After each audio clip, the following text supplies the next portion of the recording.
भगवान शंख चक्र गदा पद्म धारण किए, पीताम्बरी बनमाला तुलसी की माला मकराकृत कुंडल धारण किए, मुकुट धारण किए, मंद मंद मुस्कुराते हुए विराट रूप में चतुर्भुज नारायण भगवान माँ कौशल्या के भवन में दोपहर के ठीक 12 बजे प्रकट हो गए। बोलिए नारायण भगवान की जय हो। माँ कौशल्या ने देखा आज तो मेरे आंगन में कौन आ गए? कौशल्या के आंगने आयो जगत निवास। जगत में जिनका निवास है वो प्रभु आज मेरे आवास में, मेरे घर में आ गए। माँ को लगा जब भगवान आते हैं तो उनकी स्तुति करनी चाहिए, भगवान की स्तुति गानी चाहिए, उनकी वंदना करनी चाहिए। तो माँ कौशल्या ने नियम का पालन किया, हाथ जोड़ा, आरती की थाल सजाई। भय प्रगट कृपाला अरे दीन दयाला कौशल्या हितकारी।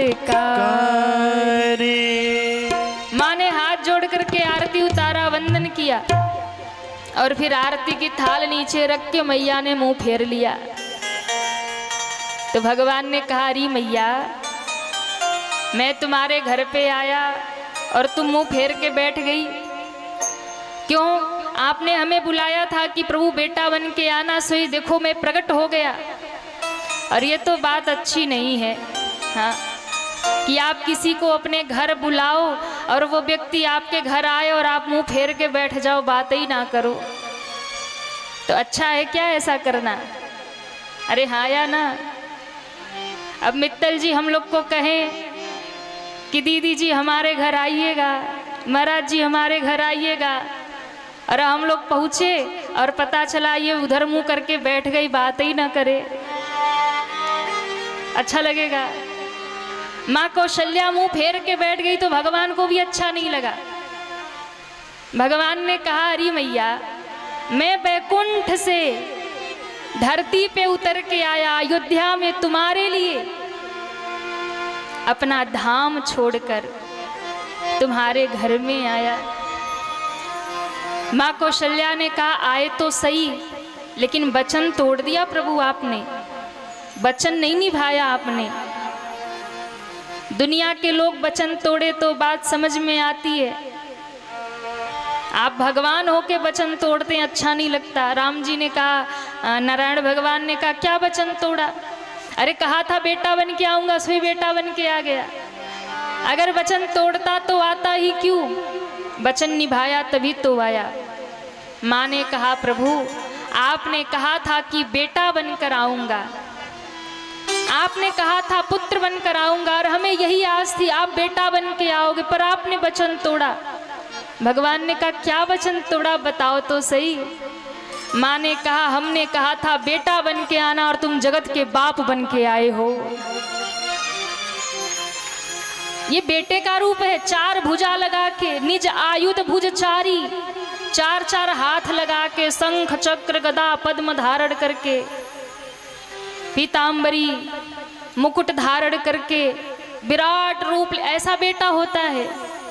ये तो जगत पिता का रूप है।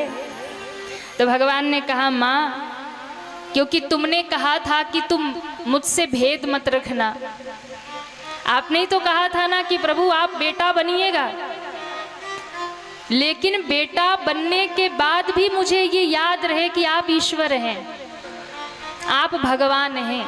दशरथ जी ने और कौशल्या माँ ने दोनों ने मनु और शत्रुपा के रूप में भगवान से वरदान मांगा था कि प्रभु आप बेटा बन के आना। तो दशरथ जी ने थोड़ा सा भेद किया था वरदान में। दशरथ जी ने कहा कि आप बेटा बन के आना, पर मुझे ये याद ना रहे कि आप भगवान हैं, मुझे तो बस ये याद रहे कि आप मेरे पुत्र हैं और मैं पिता हूँ। मुझे वो पिता और पुत्र का वात्सल्य चाहिए, वो प्रेम मुझे करना है आपको, जो एक पिता अपने बेटे को करता है। कदाचित मेरे मन में कहीं आएगा कि आप भगवान हो, तो हो सकता है उस प्रेम में थोड़ी सी कटौती हो जाए कि अरे ये तो ईश्वर है। इसलिए मैं केवल यही चाहता हूँ, मुझे बस इतना याद रहे कि तुम मेरे बेटे हो। हे प्रभु, तनिक भी ये भान ना रहे कि आप भगवान हो। और जिस दिन आपका विरह हो, दशरथ जी ने मांगा था, जिस दिन आपका विरह हो, आपके बिना मैं जीवित ना रहूं। जब तक आप मेरे साथ हो तब तक मेरा जीवन हो, और जिस दिन आप हमसे दूर होएं उसी दिन हमारे प्राण चले जाएं। इसलिए जब राम जी वन को गए तो दशरथ जी के प्राण चले गए, क्योंकि वर में मांगा था। पर माँ कौशल्या ने कहा था, नहीं नहीं बेटा बन के आना, पर मुझे ये भान होना चाहिए कि तुम भगवान हो। बेटा बन के आना, पर मुझे कहीं ना कहीं ये याद रहे कि ये मेरा लाला तो है, पर ये जगत का मालिक भी है, ये जगत का पिता भी है, मुझे याद रहे कहीं ना कहीं। और इसीलिए भगवान ने 2 बार माँ को अपना विराट स्वरूप दिखाया। अभी जो प्रकट हुए, भय प्रकट कृपाला दीन दयाला कौशल्या हितकारी। भगवान ने कहा, माँ तेरे लिए मैं प्रकट हुआ, ये शंख चक्र गदा पद्म धारण करके, चतुर्भुज लेकर, क्योंकि तुमने कहा था याद रहे कि मैं भगवान हूं, इसलिए अपने रूप में आया हूं। और दूसरी बार कब रूप दिखाया? दूसरी बार जब मेरे राम जी नन्हे से थे, माँ ने पालना में सुला दिया भगवान को। हाँ, एक बार जननी अनहवाए कर श्रृंगार पलन पौढ़ाए। माँ ने श्रृंगार करके पालने में राम जी को सुला दिया।